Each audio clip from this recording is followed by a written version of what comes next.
Well, here we are. The other true contender for the winner of the 1990 RPG Showdown. Dragon Quest IV may have sold more units, but Final Fantasy III is the closest any game on the Famicom came to toppling the series. It's the only non-Dragon Quest RPG to sell more than 1 million copies on the Famicom, topping out at 1.4 million, which made it the 22nd best-selling game on the system. Final Fantasy I and II did decently, but it was Final Fantasy III that was the smash hit. It's what made the Final Fantasy series Final Fantasy. The strangest quirk of the development in this game is that Final Fantasy III is not a JRPG. Well, it's not a JRPG in the sense that it wasn't developed in Japan. Square's technical genius programmer Nasir Gabelli lost his visa to work in Japan, and so development for Final Fantasy III was done in San Francisco. Okay, it's still an RPG made by a Japanese company for the Japanese market, but if the criteria is made in Japan, then Final Fantasy III doesn't clear that hurdle. The big thing about Final Fantasy III that makes it so special is that once again they've completely revamped the mechanics. And this time, they changed it to a system that pretty much works. When you start the game, you name the 4 characters that you have, but that's it.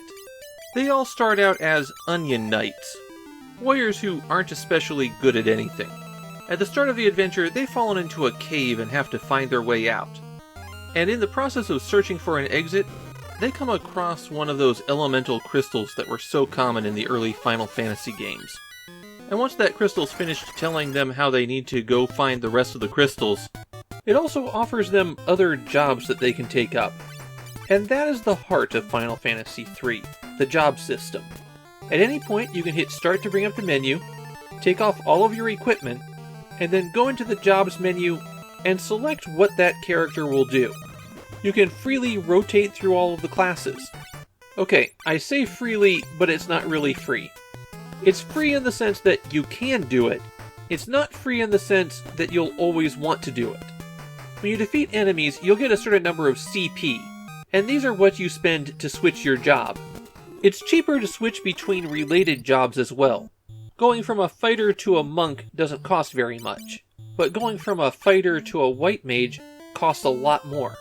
You bring down the cost of changing around your class by leveling those classes up. Every level that you have in them past the first one reduces the cost to change to that class by 1. Also, changing from the Onion Knight to any other class always costs the same amount.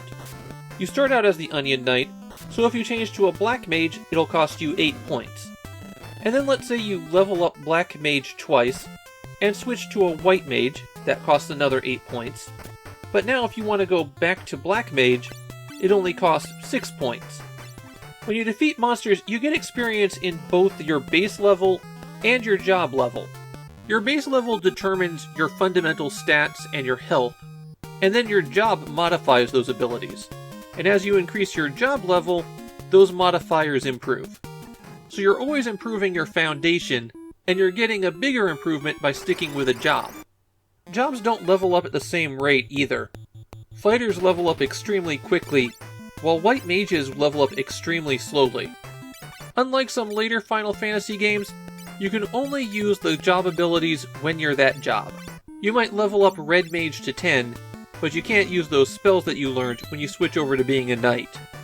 The big thing that the job system gives you is flexibility. Does this dungeon call for a lot of high-powered magic? Well, switch everyone over to Black Mage. Or maybe you just need people that can hit something.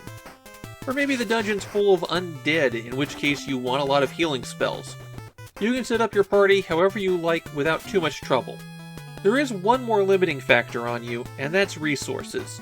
Spells have to be found or purchased individually, and then used on the character that will learn them. So even if you wanted a party of 4 mages, you might not have the spells to support that. The way that this shapes the game is you usually wind up specializing characters in particular classes, and then let them dip into other classes as required. Basically, you assign one person as a primary for that class, and then everyone else can be backup versions of it as necessary. Once you're out of the starting cave with your shiny new jobs, you'll find yourself trapped in a small valley. The next town and the castle nearby have been cursed, turning everybody into kind of stick figures. So your first proper quest is to save them, and buried below the sand just outside of town is the airship. Yeah, they give you the airship almost immediately in this game. The catch is, the airship isn't working very well. It's not able to get over mountains, but you can fly it over the river to get to the next dungeon. And that's kind of where I had to stop. I explored the castle and that starting dungeon, but I'd have to grind a while to get enough levels to survive that dungeon. The rest of the game mechanics in Final Fantasy III should be very familiar to you. Hitting start brings up a sub-menu where you can use items, cast spells, and set your equipment. You also use this menu to save while you're outside. When you have a random encounter while wandering around, you can choose to fight, run away, or use items. And your fourth command always depends on your job. It might be defend if you're a fighting class, or magic if you're a spellcaster. Like the previous Final Fantasy games, the interface while exploring is streamlined. You just hit the A button to talk to people or search what's in front of you, and if you hit B, you can use an item right there. Though if there's no effect, the item isn't used up. Final Fantasy III is the longest Final Fantasy game to this point, so I barely scratched the surface of this one, even by my standards, where I have to record for an hour or so, and then move on to make a video. Final Fantasy III has been remade more times than I can count. The version that I'm most familiar with is the PSP one, but it's been available on just about everything. This is also the last original release that Square has on the Famicom. They've got one more cartridge coming, but it's in 1994, and it's not an original game. They've immediately jumped onto the Super Famicom train. In just over a year's time, they're going to release Final Fantasy IV on that platform. Presumably it was already in development when this game came out, since Final Fantasy IV doesn't reflect any of the advancements in Final Fantasy III. Instead, they jump over it, and Final Fantasy V is what continues developing this job system. In the 1990 RPG Showdown, Final Fantasy III is my pick for the best of them. Dragon Quest IV might be what everyone else tried to copy, including Final Fantasy with Final Fantasy IV. But Final Fantasy III is the best game of the RPGs released in that period. It's the one that made Final Fantasy into a big franchise, and that gives it its own legacy.